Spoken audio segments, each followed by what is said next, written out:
Assalomu alaykum do'stlar, Elnur Alimov kanaliga xush kelibsiz. Bu kanalda sizlarga har doim tekin va bepul YouTube haqida darsliklar berib o'taman. Birinchi darsimiz bugungi Amerika YouTube'ini qanaqasiga ochamiz, mana shu O'zbekistondan turib va uni qanaqasiga sozlab chiqamiz. Shu haqida batafsil ma'lumot berib o'taman. Avvalambor YouTube kanal ochish uchun bizga kerak bo'ladi bu Gmail pochta. Gmail pochtani hammanglar bilasizlar. O'zingizlarning telefoninglardagi Google pochta. Agar Google pochtalar yo'q bo'ladigan bo'lsa, demak siz Google pochta ochishingiz kerak. Google pochtangiz bo'lsa, demak YouTube ichiga kirib sozdать kanal degan knopkasi bor. Ularni ko'rsataman hozir. Google pochtasi yo'q odamlarga avvalambor Google pochtani qanaqa ochish kerak, shuni o'rgataman. Google pochtani ochish uchun bizga shu yerda o'ziga kompyuterdan bo'lsa bo'ladi yoki telefonni o'zidan sozdать Gmail pochta deb yozamiz. Ya'ni Google pochtani yaratish. Shuni hozir shu yerga yozamiz. Так, sozdать почту. Вот, sozdать почтuni bosganimizdan keyin ikkinchisiga kiramiz. Bu yerda вот elektronniy pochta Gmail deb qo'ygan. Shu elektronniy pochta Gmailga bosamiz va shu yerda ko'rsalaringiz sozdать account deb yozib qo'ygan. Ya'ni account ochiladi. Shu account ochiladigan knopkani ustiga bosamiz va bu yerda so'rayapti bizdan. Для личного использования или для работы и бизнеса deyapti. Для личного использования tanlaymiz. Bu shaxsiy o'zingiz uchunmi yoki biznes uchunmi deyapti. Shaxsiy o'zimiz uchun degan knopkani bosamiz va bosganimizdan keyin bizda bu yerda ism sharifingizni yozing deyapti. Bu yerga siz o'zingizni ism sharifingizni yozsangiz bo'ladi yoki bo'lajak kanalingizni ismini yozsangiz bo'ladi. Bu yerga ismingiz yozganingiz ma'qul, chunki siz YouTube kanal ochayotgan paytida YouTube kanali nomini YouTube o'zidan berasiz. Va bu Google pochtangizni unga birlashtirib qo'yasiz.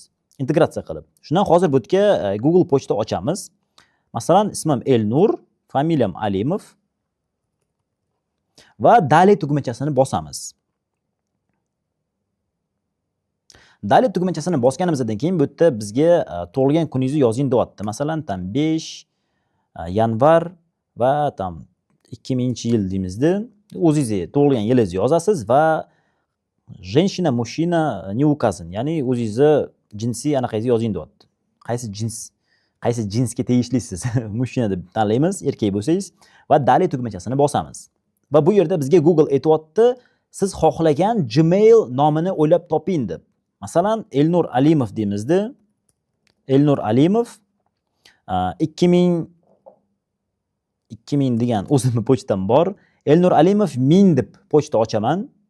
Esingizdan chiqib ketmaydigan nom bo'lish kerak va qo'yadigan parolingiz ham esingizdan chiqib ketmasligi kerak. Uni qatqadir qog'oz bilan yozib qo'yishingiz kerak. Tak, ochdik va bu yerda biz o'zimizga parol ulab topamiz. Masalan, Elnur deb yozaman. Показать parol. Elnur 1000 deymizda. Parolimizni yana qaytaramiz. Elnur 1000. Va Daley tugmachasi ketdi. Endi bu yerda пропустить knopkasini bosib yuboramiz yokida o'zingizda pochtangiz bor bo'lsa, bu yerga qo'shimcha pochtani qo'yib keting deyapti. Chunki mana bu yerda ochayotgan pochtangizda ism sharifingiz esingizdan chiqib ketadigan bo'lsa, parolingiz esingizdan chiqib ketadigan bo'lsa, sizni ikkinchi pochtangizga biz kod jo'natamiz va shu orqali buni qaytarib olsangiz bo'ladi deyapti. Shunga yozib ketsak ham bo'ladi. Masalan, Elnur o'zimni asosiy pochtamni yozib ketaman. Elnur Alimov 519 deymanda va Daley tugmachasini bosaman. Tak, Gmail qolib ketibdi. gmail.com deymizda va dalshini bosamiz. Mana bizda pochtamiz ochilyapti va Daley tugmachasini bosamiz. Daley tugmachasini bosganimizdan keyin eng tagigacha tushiramiz uni. Eng tagiga tushiramiz va принимаю knopkasini bosamiz. Mana do'stlar, bizda pochtamiz ochildi, ya'ni Google pochtamiz va bu Google pochtada biza YouTube so'zini yozamiz. Endi bizga kerak bo'ladi YouTube account. Shu Google pochtamiz bilan YouTube account ochishimiz kerak. Tak, YouTube ga kiramiz.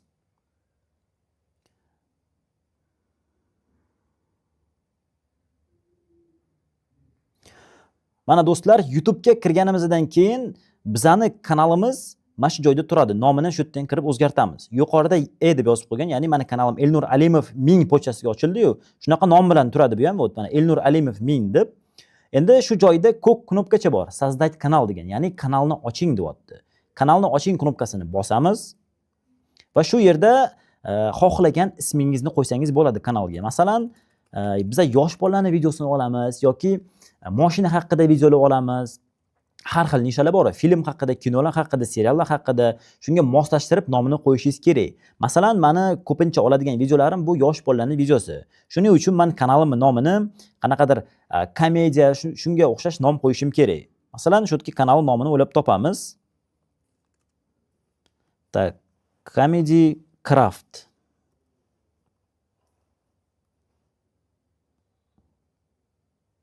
Do'stlar, Comedy Craft deb nom qo'ydim. Shu yeriga siz rasm qo'yib qo'yishingiz kerak bo'ladi. Выбрать foto qilib, galereyangizda bor любой rasmni qo'ysangiz bo'ladi yokida shu kanal uchun o'zingiz отдельно fotosessiya qilib yoki Google o'zidan любой rasmni qo'yib qo'yishingizga bo'ladi va shu yerda создать knopkasi bor, создать kanal. Shuni bosamiz.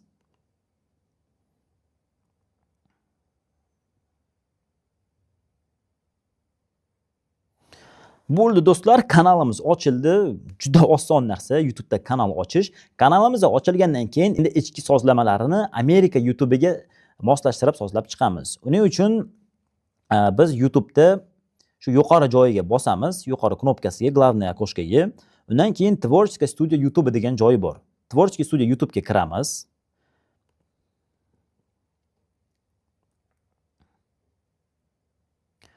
Tvorческая studio YouTube'ga kirganimizdan keyin Dalее tugmachasini bosamiz va bizda bu yerda shunaqangi oynacha chiqadi. Bu oynani sizlarga tushuntirib chiqay.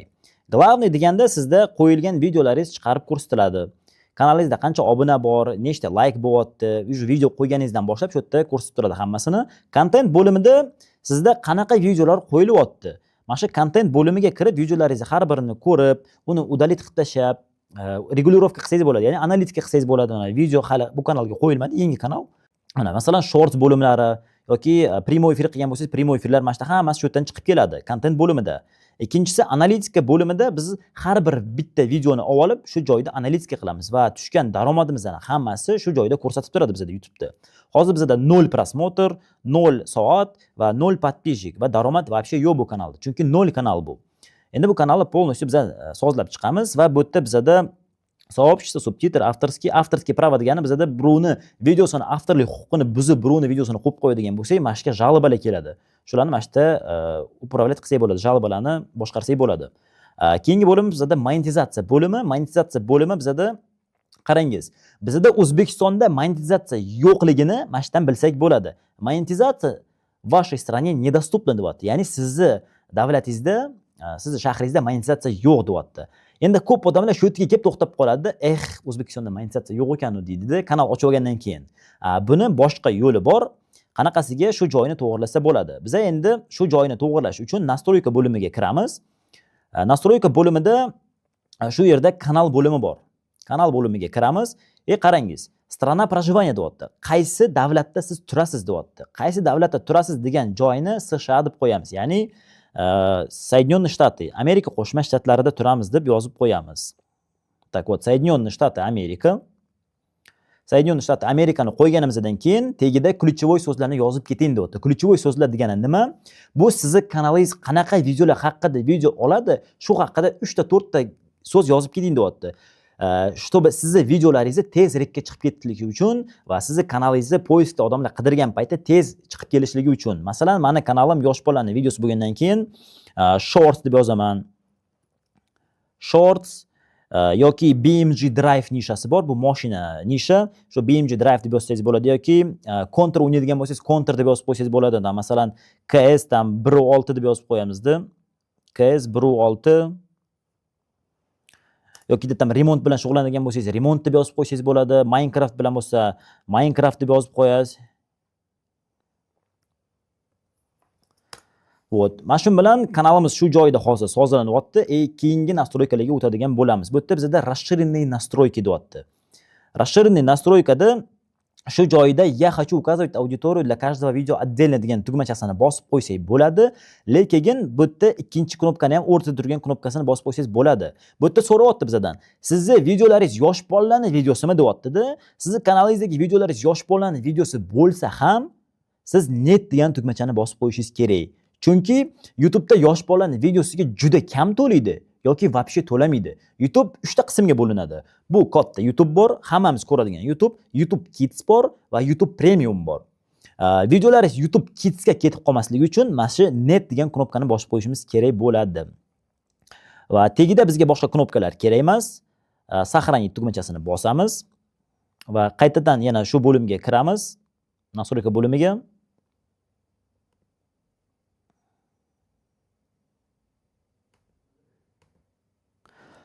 Va bizda uchinchi qilinadigan moment bu dostupniy funksiya. Ya'ni mana shu 3 ta funksiyani hammasini yoqib qo'yishimiz kerak. Xuddi shunaqangi yashil bo'lib yonib turishi kerak.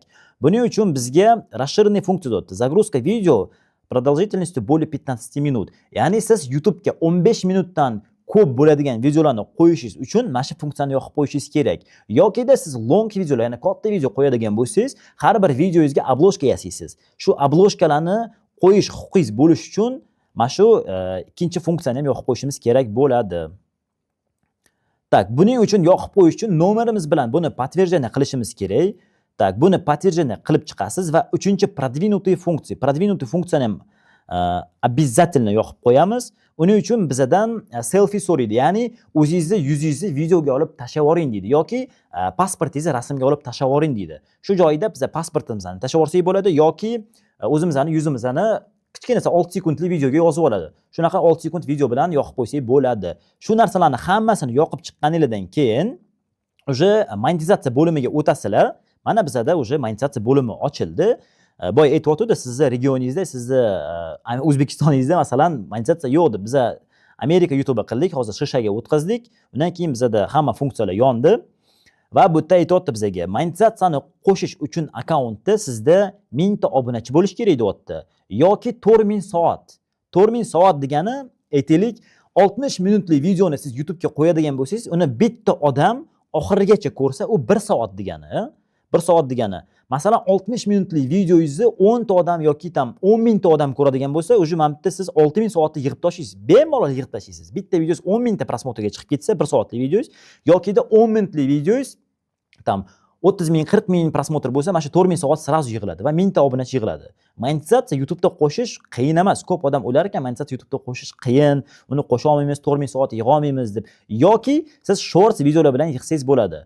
90 kunning ichida, oxirgi 90 kunning ichida 3 oy ichida sizni shorts videolaringiz, ya'ni uzun videolarning hammasi общий hammasini qo'shganda masalan siz 3 oy ichida 200 ta video oldingiz. Общий hammasi 10 million ta prosmotr bo'lish kerak deyapti. Endi shu joyda o'ylamanglar, voy 10 million prosmotr yig'ish azob deb. Yo'q, bitta videoni o'zi sizga 100 millionga otib ketadi kerak bo'lsa, yaxshi videolarni olishni bilsangiz. Men yaxshi videolar tizimini mana shu keyingi videoda sizlarga tushuntiraman, qanaqa yaxshi videolar bor.